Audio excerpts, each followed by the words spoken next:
pagi di ruang edukasi. Baik, pada pertemuan kali ini, pada pagi hari ini kita akan membahas tentang manajemen nyeri. Ya, jadi tujuan dari praktek manajemen nyeri ini adalah yang pertama, tentunya mahasiswa nantinya akan mengetahui jenis-jenis manajemen nyeri. Kemudian yang kedua adalah menurunkan rasa nyeri pada pasien.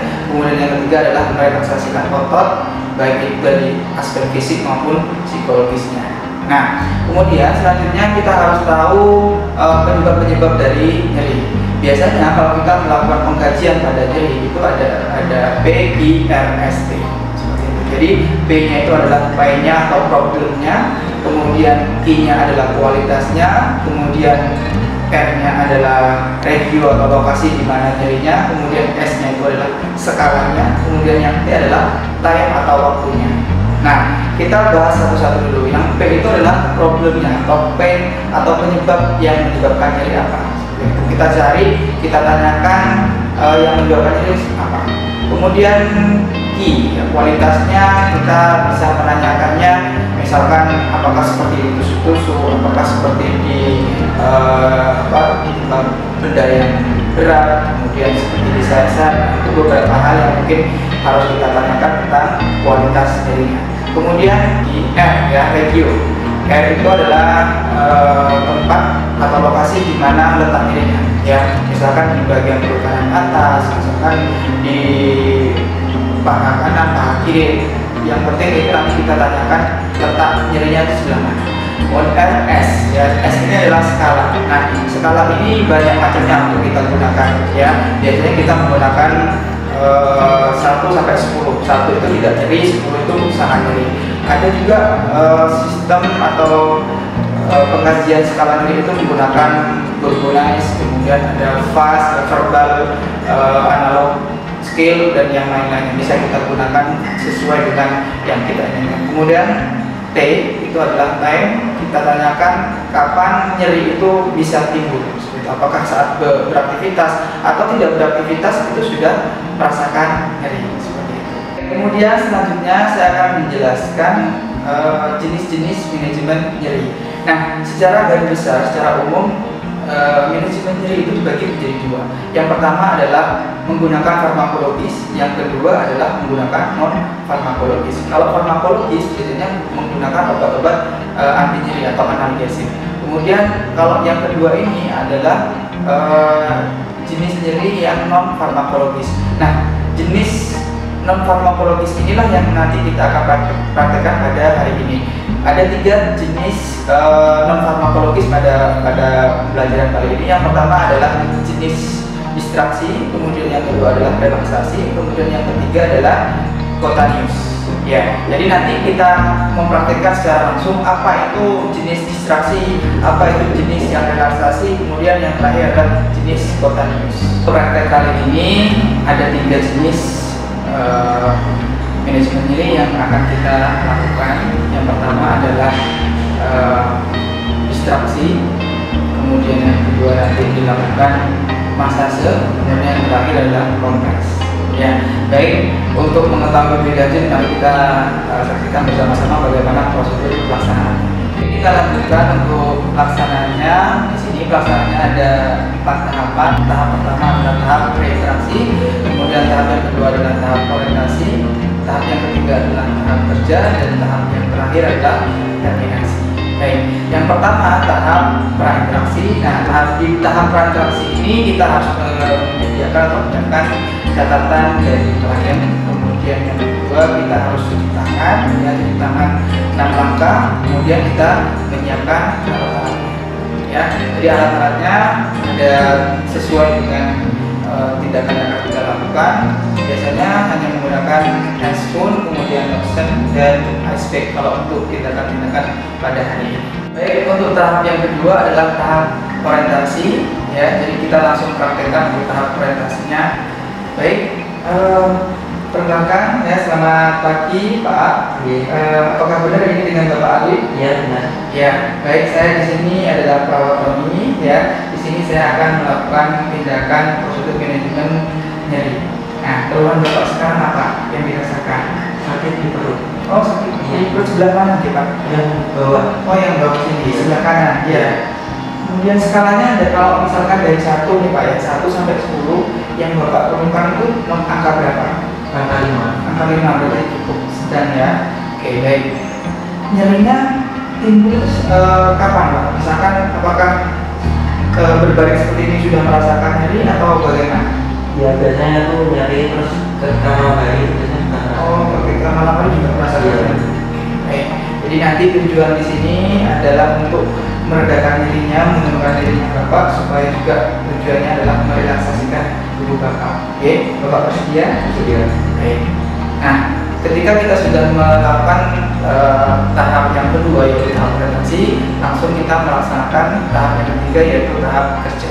Nah, di tahap kerja sesuai dengan prosedur yang akan kita lakukan yaitu distraksi. Ya, jadi yang pertama kita tadi di awal kita sudah cuci tangan, kemudian kita melakukan atau memasang handscoon di sini. Ya.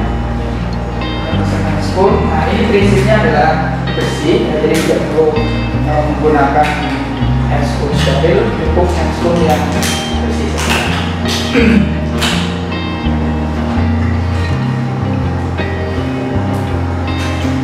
Nah, kemudian kalau kita sudah masang handscoon, kemudian kita mulai praktekkan. Ya, yang pertama adalah Bapak ya, sebelum kita mulai tindakan ini, alangkah lebih baiknya silakan membaca doa. Baik, jika sudah berdoa, yang pertama prosedurnya adalah Bapak silakan menjadikan mata, ya, fokus kepada satu objek, ya, fokus terserah Bapak. Misalkan objeknya apakah suasana atau tempat atau apapun itu benda, terserah Bapak. Yang penting itu Bapak fokuskan, ya. Jika sudah fokus, nah sekarang silakan Bapak untuk menarik nafas dari hidung, ya, kemudian dikeluarkan lewat mulut. Hitung 1 sampai 4 sambil tarik nafas sambil dikeluarkan lewat mulut. 1, 2, 3, 4 lepaskan, ya. Lagi Pak, diulangi. 1, 2, 3, 4 keluarkan. Baik, ulang lagi. 1, 2, 3, 4 keluarkan. Jadi prosedur seperti ini harus diulang, ya, sampai terbentuk yang namanya pernapasan ritmis, ya. Jadi ini adalah salah satu teknik manajemen nyeri, distraksi dan relaksasi, ya. Jadi sampai terbentuk pernapasan ritmis, ya. Baik, jika sudah, ya, maka kita lakukan tahap yang terakhir yaitu adalah tahap terminasi, ya. Kita lakukan evaluasi. Yang pertama, bagaimana kondisi Bapak? Apakah sudah ada pengurangan rasa nyeri? Ya, kambingan ya. Nah, ini bisa dilakukan Bapak jika kondisinya nyeri, bisa dilakukan sendiri. Baik. Jadi seperti itu yang tindakan distraksi dan relaksasi pada manajemen nyeri yang pertama. Kemudian kita lanjut ke tindakan yang kedua yaitu masase. Ya, jadi tindakan masase ini adalah tindakan yang tujuannya sama untuk menenangkan diri, tapi jenisnya berbeda, yaitu dengan menggunakan pijatan, ya, pijatan. Nah, namun posisinya di sini, ya, kalau prosedurnya sama dari awal, ya, ada tahap prainteraksi, orientasi, tahap kerja dan tahap terminasi. Nah, kalau tahap yang awal tadi, yang mulai dari preinteraksi sama orientasi kita anggap sama, kita langsung ke tahap kerja. Nah, di tindakan masase ini kita perlu lotion, ya. Jadi kita memerlukan lotion untuk membantu kita melakukan pijatan. Nah, yang pertama, kalau misalkan kita sudah melakukan tahap prainteraksi dan tahap orientasi, kita lakukan tahap kerja, maka posisi pasien untuk tindakan masase ini adalah posisinya bisa miring atau telungkup, ya. Jadi bisa posisi pasien miring, bisa telungkup, ya. Baik, kita sampaikan ke pasien, Bapak silakan atur posisi, Bapak bisa telungkup atau bisa miring saja, ya, silakan. Bapak enaknya seperti apa? Apakah miring atau telungkup? Silakan. Miring. Oke, silakan. Jadi, nah, ketika pasien ini meminta untuk posisinya hanya miring, maka kita harus lakukan sesuai dengan prosedur yang sesuai. Ya. Di sini untuk masase, teknik masase pada pasien ini ada 6 cara, ya. Dan nanti langsung saja saya praktekkan. Nah, selain kita menggunakan handphone, kita juga harus menggunakan, nanti sudah disiapkan lotion, ya. Jadi bisa menggunakan minyak zaitun atau lotion yang lain. Baik, saya coba menggunakan minyak zaitun. Ya.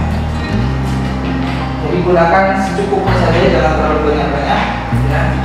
Kemudian, nah ya, untuk masase yang pertama, di sini saya lakukan adalah selang-seling. Nah, itu selang-seling ringan itu adalah pertama misalkan ini ya, jadi selang-seling itu gini, 1, 2, 1, 2, 1, 2 seperti itu ya. Jadi ini itu dengan tekanan yang ringan, jangan terlalu ditekan terlalu keras karena nanti bisa menyebabkan pasien malah tidak nyaman ya. Jadi 1, 2, jadi selang-seling seperti itu. Nah, itu teknik yang pertama ya, jadi selang-seling. Kemudian teknik yang kedua adalah meremas ya. Jadi meremas ini bukan meremas seperti orang-orang yang biasa dilakukan di biasanya gitu ya. Jadi meremas ini adalah posisi tangannya adalah meremasnya itu ke arah dalam, jadi sama ini. Jadi bukan meremasnya bukan ke luar, tapi ke arah dalam, jadi seperti ini ya. Nah, seperti ini ya. Sambil kita ajak komunikasi, gimana Bapak, apa terlalu sakit atau tidak ya. Jadi kita meremasnya itu jangan terlalu keras ya. Kemudian itu yang kedua ya. Kemudian yang ketiga adalah menggesek. Nah, menggesek ini kita mengulurkan dari bawah ke atas punggung pasien. Jadi posisinya adalah ini. Jadi geser ya, ini. Ya, dari bawah sini kita gesek. Ya, mendorong ya. Jadi tekanannya juga tidak terlalu keras atau tidak terlalu cepat. Jadi pelan-pelan saja ini ya. Ini adalah tindakan yang ketiga atau tipe yang ketiga. Kemudian yang selanjutnya yang keempat adalah eflorasi ya. Jadi eflorasi ini adalah, kalau tadi yang ketiga adalah dia hanya lurus, kalau yang eflorasi ini setelah dinaikkan ke sini, diarahkan ke atas, kemudian kita balikkan ke bawah ini ya. Jadi posisinya adalah seperti kita berenang ya, kemudian ini ya. Jadi dari punggung bawah kita arahkan ya, dari punggung bawah kita arahkan ke atas ya, kemudian melebar, kemudian ke bawah lagi ya, diulangi lagi ya, seperti ini ya, begitu seterusnya ya. Kemudian yang kelima adalah Petriset ya. Petriset ini sama, kurang lebih sama dengan tindakan yang kedua tadi meremas, cuman bedanya adalah kalau meremas tadi adalah sama-sama membuka tangan jari-jari kita ini, kemudian kalau yang tindakan yang kelima ini satunya menggenggam ini, kemudian satunya mendorong ya. Jadi kita dorong ya, kita dorong dengan tangan yang satunya, kemudian kita tahan dengan yang tangan satunya seperti ini ya. Jadi seperti ini, itu namanya Petriset ya, pijat tekan namanya. Oke, jadi itu adalah tindakan yang kelima. Kemudian tindakan yang terakhir adalah dari masase ini adalah menggaruk ya. Jadi menggaruk ini ya, menggaruk atau mengikat istilahnya ya. Jadi seperti ini aja ya, seperti kita melakukan garukan ya. Tapi usahakan kuku kita, makanya fungsinya untuk menggunakan handphone ini biar tidak, kuku kita tidak kontak langsung dengan pasien. Jadi seperti ini ya. Jadi ini tindakan yang menyikat. Jadi ada 6 tahapan ketika melakukan masase ya. Jadi tahapan yang pertama, kedua, ketiga, keempat itu harus sampai ke 6 harus dilakukan ya. Baik, jika sudah selesai maka pasien dianjurkan untuk kembali ke posisi sebelumnya. Baik Bapak, silakan, sudah selesai ya, terima kasih. Baik, kemudian kita lakukan tahapan yang terakhir adalah tahapan terminasi. Kita lakukan evaluasi, kita tanyakan lagi bagaimana kondisinya atau keluhan dirinya sudah menghilang atau tidak ya. Baik, itu adalah tindakan yang kedua, yaitu masase. Nah, tindakan yang terakhir, yang ini yang paling sering dilakukan di rumah sakit atau di ruangan, yaitu adalah dengan kompres. Nah, ada perbedaan dari beberapa penelitian yang mengatakan bahwa ada perbedaan antara kompres hangat dan kompres dingin. Ya, kita perlu ketahui bahwasanya ketika kita melakukan kompres dingin, maka di situ pori-pori kita akan mengecil atau vasokonstriksi. Ya, pembuluh darah kita juga akan mengecil sehingga akan meminimalisir atau mencegah respon nyeri nanti akan meningkat. Ya, jadi respon nyerinya itu ketika pori-pori dan vaso pembuluh darah kita mengecil, maka tidak akan terjadi yang namanya atau meminimalisir terjadinya nyeri. Nah, sama seperti tadi yang di awal, ya, prosedurnya dari awal tahap pertama, tahap kedua, tahap ketiga kerja sampai tahap keempat. Nah, untuk di kompres ini kita biasanya menggunakan ice bag, ya. Jadi biasanya di rumah sakit sekarang sudah banyak alat-alat seperti ini, ya. Kalau dulu biasanya menggunakannya seperti ini, ya. Tapi kalau yang sekarang menggunakannya seperti ini, ice bag, ya. Prosedurnya cukup gampang, ya. Kita cukup buka tutup dari ice bag ini, kemudian kita isi dengan air, ya. Air biasa juga boleh, kalau tidaknya air dingin, karena nanti ketika ditutup nanti suhunya tidak akan menguap. Ya, baik, ketika kita sudah isi, ya, kita tutup, kemudian kita tanyakan lokasi dari nyeri pada pasien. Ya, jadi kita jangan sampai melakukan kompres salah tempat. Ya, biasanya kalau orang-orang awam melakukan kompres itu biasanya ya kurang tahu di mana letak posisi nyeri yang tepat seperti itu. Maka dari itu kita harus menanyakan kepada pasien di mana letak nyerinya. Ya, baik sesuai tadi yang disampaikan bahwa nyerinya ada di perut kanan bawah. Ya, maka kita lakukan kompres dinginnya di perut kanan bawah. Ya. Oke, Bapak, ya. Jadi ini adalah ice bag, ya, dimana di dalamnya terisi air biasa, air dingin. Ini fungsinya untuk mengkompres supaya nanti jadinya hilang atau menurun.